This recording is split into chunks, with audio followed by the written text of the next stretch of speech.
16978. Di sini akan menjelaskan tentang aplikasi TDM vancomycin.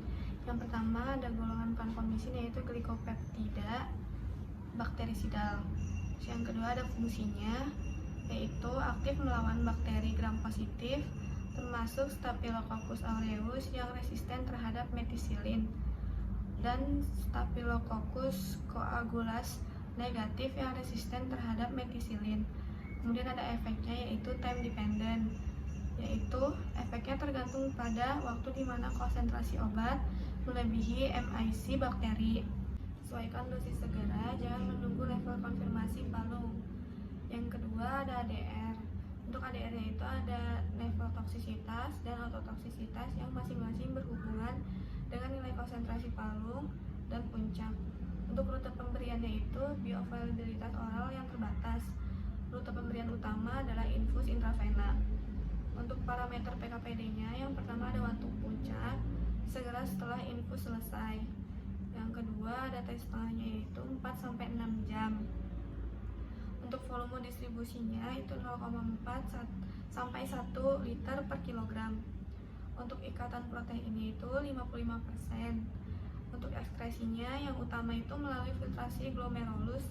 Untuk intravenanya itu melalui urin sebanyak 75%. Untuk waktu parumnya 15-20 mg per liter. Untuk rasio AUC dan MIC-nya itu lebih dari 400 mg per liter. Kemudian ada vancomycin pada pasien dewasa. Untuk loading dose-nya, pertimbangkan untuk menggunakan dosis muatan pada pasien dengan yang pertama infeksi parah yang butuh ketercapaian konsentrasi target 10-15 mg per mililiter dengan cepat. Yang kedua, disfungsi ginjal yang signifikan untuk mengurangi waktu yang dibutuhkan untuk mencapai keadaan tunak. Dosis yang dianjurkan itu 25-30 mg per kilogram intravena. Berdasarkan ABW, untuk satu dosis diikuti dengan dosis pemeliharaan yang dipisahkan oleh interval pemberian dosis yang dianjurkan. Yang kemudian dipertimbangkan untuk membatasi LD maksimal 3 gram. LD tidak perlu disesuaikan pada pasien dengan gangguan fungsi ginjal, hanya regimen dosis pemeliharaan yang perlu penyesuaian. Jika LD tidak digunakan, maka lanjutkan dengan pemberian dosis pemeliharaan sesuai dengan interval yang disyaratkan. Untuk dosis pemeliharaan itu 15-20 mg per kilogram intravena.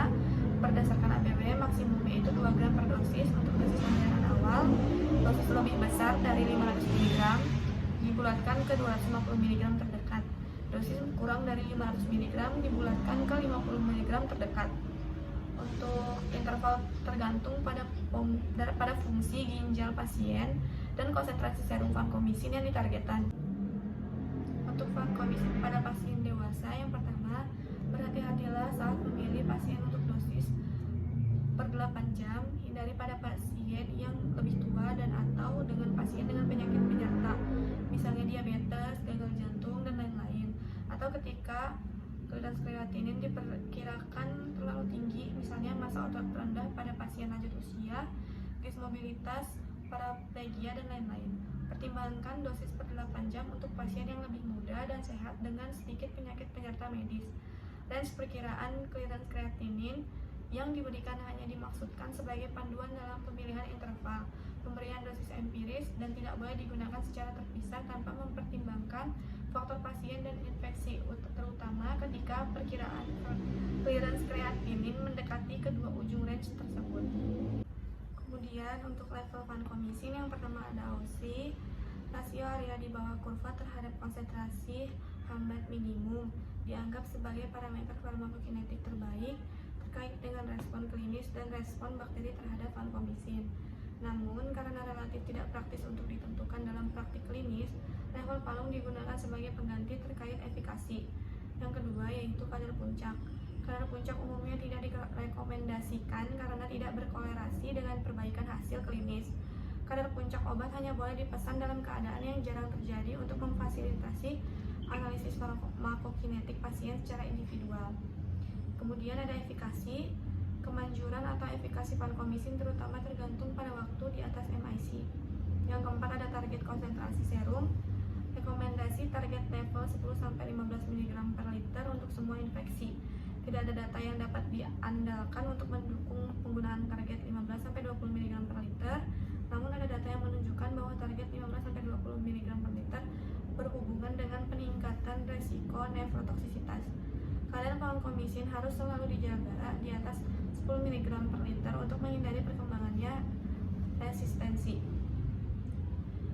Level tersebut direkomendasikan pada yang pertama pasien yang sakit parah, yang kedua pasien dengan durasi terapi 7 hari atau lebih, kemudian pasien dengan gangguan fungsi ginjal, pasien yang menjalani dialisis, pasien yang menggunakan obat nefrotoksik lain secara bersamaan, kemudian ada pasien dengan perubahan volume distribusi atau clearance vancomycin termasuk pasien obesitas, fibrosis kistik, luka bakar lebih dari 20%, kehamilan. Kemudian ada pengecekan level palung secara rutin, biasanya tidak diperlukan ketika vancomycin digunakan untuk terapi empiris sehingga mungkin dihentikan setelah hasil kultur keluar. Kemudian ada pengambilan serum. Kadar palung diambil segera sebelum pemberian obat dalam waktu 30 menit. Waktu pemberian obat dan pengumpulan sampel harus didokumentasikan dengan cermat. Jangan menunda dosis vancomycin berikutnya sambil menunggu hasil kadar vancomycin kecuali ada alasan yang spesifik, misalnya penurunan fungsi ginjal yang signifikan. Untuk waktu pengambilan serumnya yaitu yang pertama, kadar palung pertama harus diambil pada kondisi tunak, yaitu sebelum dosis keempat jika interval setiap 12 jam. Yang kedua ada sebelum dosis kelima jika interval setiap 8 jam. Kemudian keadaan tunak terjadi dalam 4-5 waktu paruh. Untuk monitoringnya itu kadar serum selanjutnya dengan perubahan dosis, pengecekan kadar palung harus diulangi pada kondisi tunak yang baru seperti yang dijelaskan di bagian level. Setelah target kadar palung tercapai, pengecekan palung harus dilakukan kira-kira setiap 7 hari pada pasien yang hemodinamiknya stabil. Lebih sering pada pasien yang hemodinamiknya tidak stabil, terjadi perubahan fungsi ginjal jika diberikan bersamaan dengan obat nefrotoksik atau mengalami disfungsi ginjal. Untuk pemantauannya, yang pertama respon klinis pasien terhadap vancomycin, yang kedua ada CBC, complete blood count, setidaknya setiap minggu pada terapi vancomycin jangka panjang. Kemudian ada SCR, setidaknya 2 kali seminggu pada awalnya, kemudian setidaknya setiap minggu pada terapi jangka panjang. Pemantauan yang lebih sering harus dipertimbangkan jika fungsi ginjal berubah. Jika diberikan bersamaan dengan obat nefrotoksik, adanya disfungsi ginjal atau jika berusia lebih dari 60 tahun. Urin output dalam 24 jam, efek samping terkait kecepatan infus. Untuk efek samping vancomycin yaitu nefrotoksik, hipotensi, neurotopenia, reaksi hipersensitif, Redman syndrome. Untuk perhitungan farmakokinetik, yang pertama eliminasi utama vancomycin di ginjal melalui filtrasi glomerulus. Clearance vancomycin telah terbukti mencapai sekitar 70-90% creatinine clearance. Clearance vancomycin 75% dikali CLCL. Untuk konstantanya yaitu K sama dengan CL vanco per volume distribusi. Untuk waktu paruh eliminasi itu sama dengan 0,693 per K. Untuk catatannya, kadar vancomycin harus diperoleh pada kondisi tunak. Yang kedua, kadar puncak vancomycin sebaiknya diperoleh 1 jam atau lebih setelah dosis infus selesai. Yang ketiga, kadar palung harus diperoleh kira-kira 0-30 menit sebelum dosis berikutnya.